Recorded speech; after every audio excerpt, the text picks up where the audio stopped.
ಎಂತಹ ವಿಪರ್ಯಾಸ ಅಂತಂದರೆ KPSC ಅವರು ಒಂದು ಎಕ್ಸಾಮನ್ನು ಪೋಸ್ಟ್ಪೋನ್ ಮಾಡಿ ಅಂತ ಕೇಳಿದ್ರೆ ಸರ್ಕಾರ KPSC ವಿದ್ಯಾರ್ಥಿಗಳಿಗೆ ಯಾವುದೇ ಪ್ರತಿಕ್ರಿಯೆ ನೀಡದೆ ಸ್ಪಂದನೆಯನ್ನು ನೀಡದೆ ಆ ಒಂದು ಹೋರಾಟದಲ್ಲಿ ತೊಡಗಿರ್ತಕ್ಕಂತಹವ್ರನ್ನ ಅರೆಸ್ಟ್ ಮಾಡ್ತಕ್ಕಂತಹ ಕೆಲಸವನ್ನು ಮಾಡಿಸಿದ್ದಾರೆ ಪೊಲೀಸರ ಕಡೆಯಿಂದ. ನಾಚಿಕೆಟ್ಟ ಸರ್ಕಾರದವರು.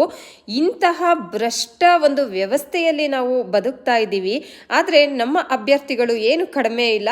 ಆದರೂ ಕೂಡ ಯಾವ ಪೊಲೀಸ್ ಸ್ಟೇಷನ್ನಲ್ಲಿ ಅವ್ರನ್ನ ಬಂಧನವನ್ನು ಮಾಡಿದ್ರೋ ಅದೇ ಪೊಲೀಸ್ ಸ್ಟೇಷನ್ನಲ್ಲಿ ಇತರ ಅಭ್ಯರ್ಥಿಗಳು ಹೋಗಿ ಅಲ್ಲೇ ಧರಣಿ ಮಾಡ್ತಕ್ಕಂತಹ ಕೆಲಸವನ್ನು ಮಾಡ್ತಾ ಇದ್ದಾರೆ. ನಿಜವಾಗ್ಲೂ ಇವರಿಗೆ ನಮ್ಮೆಲ್ಲರ ನೈತಿಕವಾಗಿ ನಾವು ಬೆಂಬಲವನ್ನು ಕೊಡಬೇಕು. ಅಲ್ಲಿ ಹೋಗಲಿಕ್ಕೆ ಸಾಧ್ಯ ಆಗ್ತಾ ಇಲ್ಲ ಕೆಲವ್ರಿಗೆ, ದೂರದಲ್ಲಿ ಇರ್ತಕ್ಕಂಥವ್ರಿಗೆ.